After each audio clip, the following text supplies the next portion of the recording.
quanto mais a gente excluir essas vivências, mais dificuldade a gente vai ter de construir uma educação melhor e diferente do que a gente tem atualmente. A educação inclusiva, ela parte da intersecção de pessoas com e sem deficiência no mesmo ambiente. E aí, a partir daí, existem metodologias como recursos de acessibilidade, por exemplo.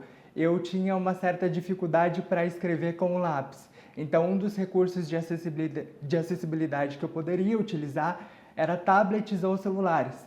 Quando a gente fala da segregação, é quando a gente tem nesse ambiente escolar a exclusão das pessoas com deficiência dentro do ambiente estudantil. Ela não faz as mesmas atividades, ela não participa do mesmo convívio, ela é separada. E eu falo isso muitas vezes porque, por exemplo, no momento de ser escolhido ali para uma dupla, eu sempre era deixado de lado simplesmente por ser uma pessoa com deficiência, justamente porque sempre houve esse estranhamento por parte dos meus colegas. Será que existia uma conversa aberta nas reuniões sobre a dinâmica dos próprios alunos com a minha existência dentro da sala de aula? Essa introdução e essa desmistificação do que é você ser uma pessoa com deficiência parte dos professores com os pais e dos pais com esses alunos que conviviam ali comigo diariamente. E a inclusão vem desse lugar de fazer com que tanto pessoas com e sem deficiências se relacionam nesse mesmo ambiente.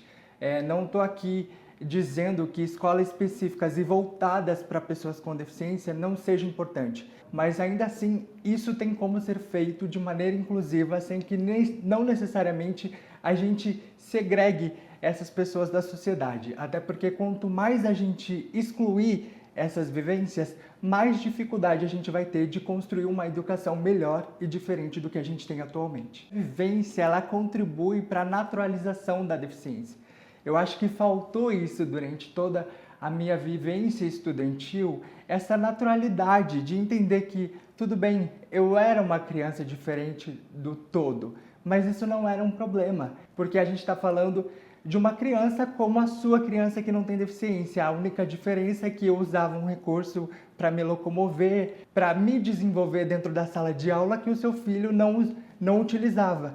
Os pais precisam ter esse diálogo com os seus filhos, os pais precisam trazer a naturalidade das vivências de pessoas com deficiência para dentro das suas casas. Se essa conversa não existe dentro do seu próprio lar e se você reproduz aquilo que você ouve dentro da sua casa, que são ofensas, qual é o papel dos pais para desfazer todo esse movimento? Porque o filho, nesse primeiro momento, ele reproduz muito do que ouve dos próprios pais.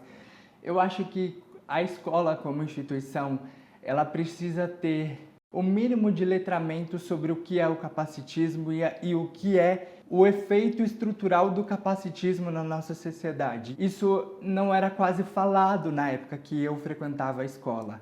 E eu espero que nesse momento presente, que no futuro que vai vir, a gente tenha o capacitismo também como uma das pautas dentro do ambiente estudantil. Porque a mudança só acontece se a gente começa a falar sobre aquilo que precisa ser mudado. Mas será que as pessoas têm olhado para o capacitismo como deveriam?